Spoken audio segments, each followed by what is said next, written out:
Laerte hoje fez gol. Laerte, por incrível que pareça, tem 60 anos. Tem 60 anos mesmo, Laerte? 62. Pô, nem parecem o pique, assim, nem a aparência também nem parece. Teve um presentão ali e meteu um gol. O nosso time se esforçou um bocado, né? Que a equipe deles é muito boa, né? Tem um bom goleiro e para mim foi uma honra fazer um gol no Paulo Vitor, né? Um goleiro aí tão renomado como eles têm, né? Goleiro de Mas, seleção. graças a Deus deu tudo certo e parabéns às duas equipes, estão de parabéns. Foi um presentão, né? Que a Foi um presentão e graças a Deus soube aproveitar bem. Aí fala um pouco do seu time até ganhando. Tava brigando ali o Bosco com o Paulo Dunk. Isso é de jogo mesmo, faz parte, é o clima, né? E faz parte, mas o pessoal é amigo, deu tudo certo. O Paulo briga com todo mundo, né?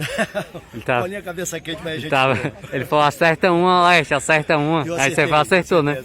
Aí você falou, toma aí, né? Toma aí. Agora faz sua parte atrás. Falou. Valeu, um abraço, obrigado aí.